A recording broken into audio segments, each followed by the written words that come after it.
Bollywood actor Saif Ali Khan पर जानलेवा हमले के बाद उनके फैंस के साथ साथ हर कोई हैरान रह गया।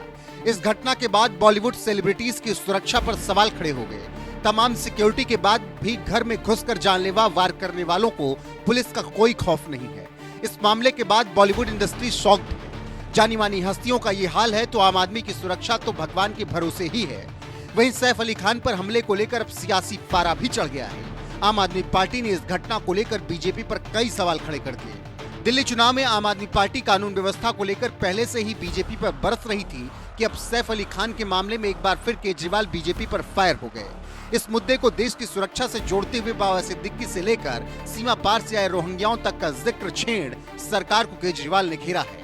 केजरीवाल ने कहा, बीजेपी की डबल इंजन सरकार में सेलिब्रिटीज सुरक्षित नहीं हैं, तो आम आदमी की सुरक्षा तो दूर की बात है। लेकिन ये बेहद चिंताजनक बात है कि इतना बड़ा एक्टर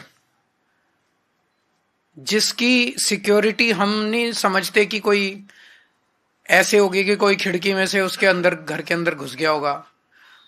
इतने ज्यादा सिक्योर प्लेस में रहने वाले एक्टर के घर के अंदर सोते हुए रात को घर के अंदर घुस के कोई चाकुओं से हमला कर दे, तो ये वहां की राज्य सरकार और केंद्र सरकार के ऊपर बहुत बड़े प्रश्न चिन्ह खड़ा करता है। इसका मतलब दोनों सरकारें लोगों को सुरक्षा देने में नाकाम रही हैं। केजरीवाल ने एक एक कर उन घटनाओं का जिक्र किया जो पिछले कुछ महीनों में घटी हैं। इनमें से एक एनसीपी नेता बाबा सिद्दीकी की हत्या का मामला भी है। इसके पहले सलमान खान के यहाँ शूट आउट हुआ, बाबा सिद्दीकी का मर्डर कर दिया गया। बाबा सिद्दीकी तो इन्हीं के एनडीए के पार्टनर हैं, उनका मर्डर दिन दहाड़े मर्डर कर दिया गया। अगर सेलिब्रिटीज, इतने बड़े बड़े देश के सेलिब्रिटीज ही सुरक्षित नहीं है, अगर इतने बड़े बड़े देश के सेलिब्रिटीज को भी भारतीय जनता पार्टी की डबल इंजन की सरकार सुरक्षा नहीं दे सकती, तो एक आम आदमी की तो सुरक्षा की बात ही क्या करें। केजरीवाल ने इशारों में यह दावा भी किया कि कुछ राज्यों में सरकारों के साथ अपराधियों की पैठ है और उन्हीं का संरक्षण मिला हुआ है। केजरीवाल ने गैंगस्टर लॉरेंस बिश्नोई को इसका आधार बनाया। दरअसल मुंबई समेत कई शहरों में पिछले कुछ समय में हुए आपराधिक घटनाओं के पीछे गैंगस्टर लॉरेंस बिश्नोई का नाम सामने आया। चाहे वो सलमान खान को धमकी देना हो या फिर शूटआउट का कोई मामला हो, बाबा सिद्दीकी के मर्डर का मामला हो, बाबा सिद्दीकी के हत्या के बाद भी लॉरेंस बिश्नोई गैंग की ओर से लगातार धमकियों का सिलसिला जारी रहा। केजरीवाल ने दावा किया कि लॉरेंस जेल में बंद होकर भी देश भर में अपनी गैंग को ऑपरेट करता है।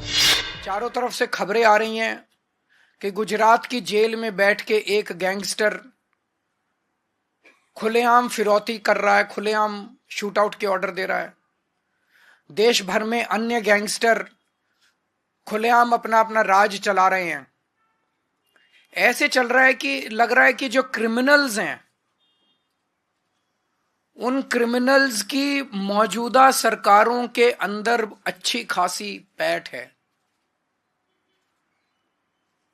वो धड़ल्ले से जो कुछ कर रहे हैं वो कर रहे हैं, बिना किसी इसके कि कोई उन्हें पकड़ने वाला, बिना किसी रोक टोक डर, कोई डर नहीं है। ऐसे लगता है जैसे उनको पूरे ऊपर से संरक्षण है। दरअसल दिल्ली में विधानसभा चुनाव से पहले अरविंद केजरीवाल सुरक्षा को लेकर लगातार केंद्र सरकार पर हमलावर हैं। केजरीवाल इससे पहले दिल्ली में भी सुरक्षा का मुद्दा उठा चुके हैं। इस दौरान उन्होंने रोहिंग्याओं का भी मुद्दा उठाया था।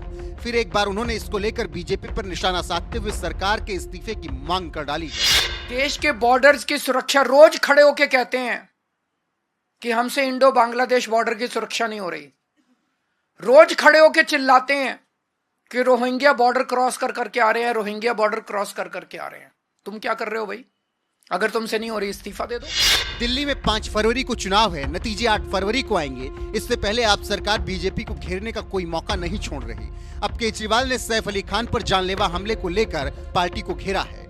फिलहाल सैफ खतरे से बाहर हैं, उनकी हालत स्थिर बताई जा रही है। गौरतलब है कि देर रात उनके घर में घुसे हमलावर ने सैफ पर चाकू से कई वार किए, जिससे उनके शरीर में 6 गहरे जख्म हो गए। इस घटना के बाद कई लोगों ने चिंता जताई। केजरीवाल ने भी उनके जल्द स्वस्थ होने की कामना की। फिलहाल जिस तरीके से केजरीवाल बीजेपी पर हमलावर नजर आ रहे हैं और सैफ अली खान के मामले के बाद उन्होंने मोदी सरकार पर जमकर निशाना साधा है, उस पर आपकी राय क्या है? कमेंट में जरूर बताएं।